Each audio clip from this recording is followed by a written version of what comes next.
Senator Alsobrooks. Thank you. Good afternoon, Mr. Warsh. And thank you for meeting with me last week.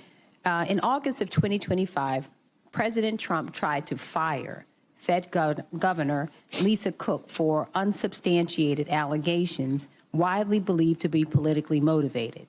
Thankfully, both a federal district court and the D.C. Circuit Court of Appeals ruled in favor of Governor Cook, preventing her from being fired while the investigation proceeds. This is a landmark test for independence. Now, Supreme Court Justice Brett Kavanaugh said allowing Cook's firing to go forward would weaken, if not shatter, the independence of the Federal Reserve. So I would like to ask you, will you commit to defending Governor Cook's tenure as Chairman Powell has done?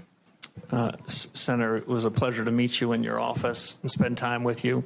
As I said to you then, I'll repeat here to the broader committee. If I stand for anything, it's the Fed should stay in its lane. As I understand that matter, it's pending before the United States Supreme Court. I think it's inappropriate for me to weigh in on that, especially because in the event that I am confirmed, I could be a party to that matter. Well, I disagree with Mr. Warsh. I disagree with you. This is your future colleague who was confirmed by both this committee and this Senate to serve her country. Chairman Powell has defended her tenure, and your answer to this is you will not defend her. Is that correct? No, Senator, that's not my answer. My answer is there's a pending case before the Supreme Court, the results of which I think we're going to hear about soon.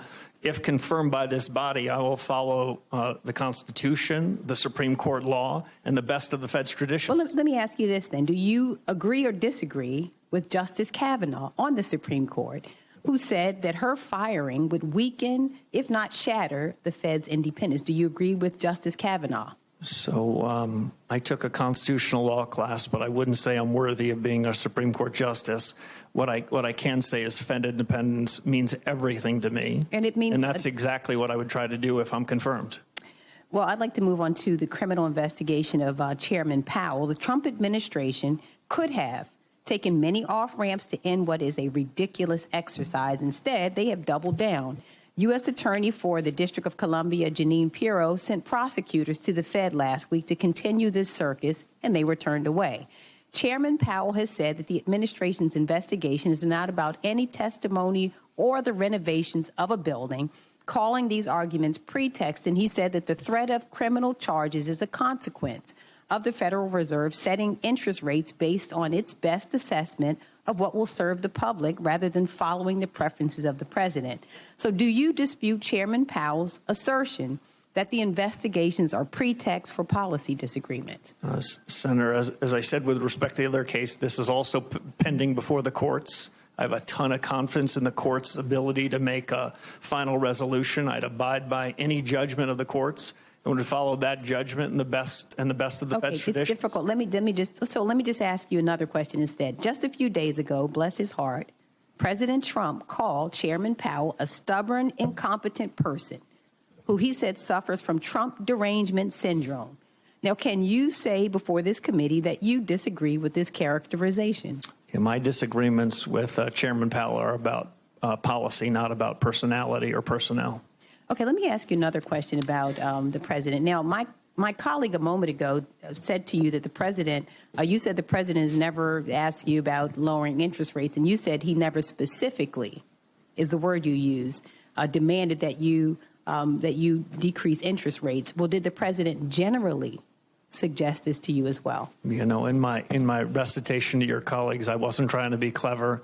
The president never generally or specifically instructed me, suggested I should commit to any interest rate path whatsoever. Okay, let me go to another point. So if the Senate does not confirm you by May 15th, the president may inject more financial chaos into our economy by illegally attempting to remove Chairman Powell and installing someone else until your confirmation. Now, the law is quite clear here. If there is a vacancy, the current chairman continues to serve as chair pro tem until the Senate confirms a replacement. But the Trump administration is gearing up to fight this assertion. And I expect every financial leader and reporter is watching your words right now, which can move markets. So I'd like to give you an opportunity to reassure them. Do you agree that the law requires the current Fed chair to continue serving as interim chair while this replacement is confirmed? So I haven't been advised on that. I will say this. I was a summer associate for 8 weeks at a law firm, and that was the extent of my legal career. I'm certainly not capable of defining whether the Vacancy Act applies to the Federal Reserve or not. All right. Thank you. Yes, ma'am.